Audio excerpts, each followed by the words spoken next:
Hi everyone, it's Perry Fletcher here at Douglas Jackson, a specialist in resource planning, and today I'm joined by John Sullivan, who's presently at Wayfair, previously worked for companies such as Amazon.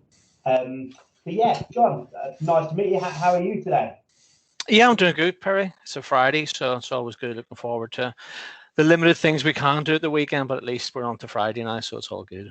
That's all good. Good to know. Yeah. So thanks very much for joining to us. So obviously we'll start with the round of questions. So as we always do, we start with the question as what's your favourite travel destination and why? Okay, so I think out of everywhere that I've been, probably Corfu comes top of the list. Perry, we've been there as a family maybe 4 or 5 times. We've always had a great experience. Really like the Greek food as well, which is great. And for those that haven't been, particularly the northeast of the island, the coastline is fantastic. Some great places to go and see. Really laid back way of life, and yeah, looking forward to hopefully getting back there sometime soon.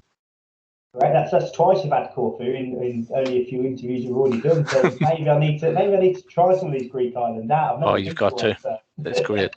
so that's it. So obviously moving on. I mean, if you don't mind, would you give us just a quick elevator pitch, so say just a sentence or so to describe yourself?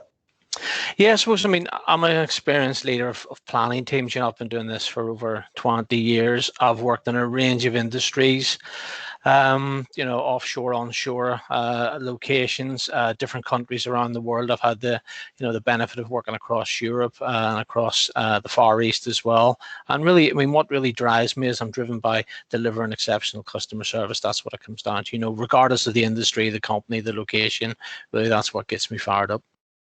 Brilliant, yeah. And what do you see as the biggest opportunity within planning right now and the customer service sector? Yeah, I mean, I think if I look specifically at sort of skills and planning, more of the work I've been doing recently from Amazon then into Wayfair now, we're seeing a lot more investment in predictive analytics, machine learning. I'm also being involved a lot more in things like data science models for forecasting. So I think there's a lot more of that technology being leveraged more in the statistical analysis that I'm seeing coming through, which is great. It can only add to the value and the benefits and the accuracy of some of the planning that we do, because obviously cost is such an important element of that. I think specifically for my sector, I think retail generally, as we've all experienced during various lockdowns, is that more people have moved to buying things online. And I know we've always done that for a long time, and people have bought from Amazon and other companies. But I think the complexity of what we're buying has changed. So it's not just about buying, a DVD or a book anymore. In my industry, looking at furniture, it's a big purchase. It's a complex purchase. Delivering a sofa is very different than delivering a book. In terms of somebody being at home to receive it, it's a different proposition as well. And I think we see that across multiple industries. I mean, I'm surprised the fact that I wouldn't have thought, going back even a year ago, how people would have been comfortable buying a car online. And you look at the new companies that have sprung up, actually selling cars online. People are happy to do that without actually visiting the showroom. So I think once people have actually made that leap, and they've done it, whether it's buying, furniture from ourselves, whether it's buying a car from Kazoo or from somewhere else, I think that positive experience is going to be reinforced. It's going to become more and more the norm now in terms of online purchasing. That's a great point. Yeah, I mean, I've recently just purchased a brand new car myself, and the only view I had with it was on a WhatsApp call with the guy in the showroom. Never seen the car beforehand until the day I picked it up. Really to say, that's something I probably would have never done pre this. No. I would have done research a lot more than that. So really interesting Yeah. point. I like it. So great. So obviously, you progress your career through planning over the years. So I mean, what one piece of advice would you give to someone that wants to progress their career in resource planning and the analytics?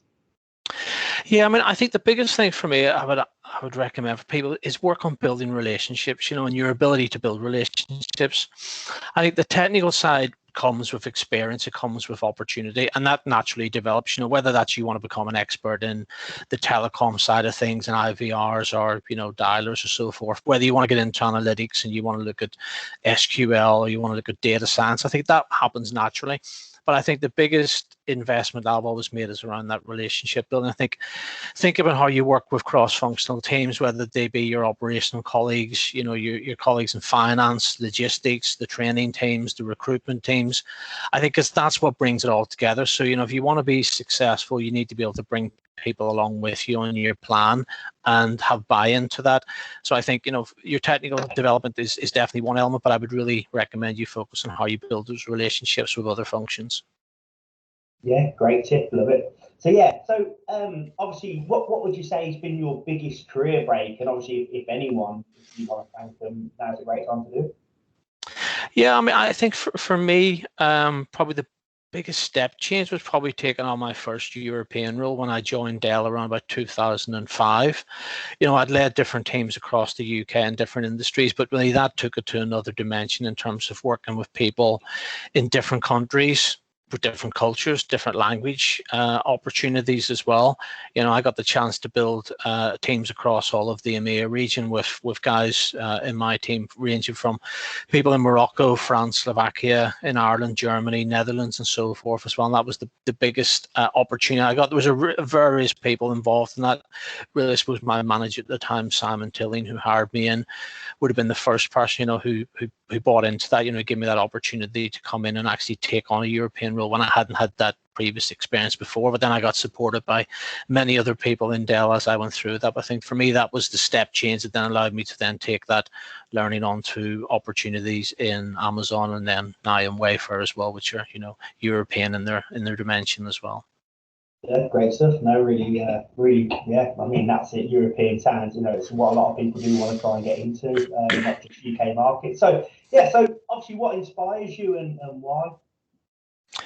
Yeah, I think for me, it's actually working with people who are actually starting out, in their contact center career, and whatever element of that is, whether it's in planning, scheduling, real time, whatever they're looking at.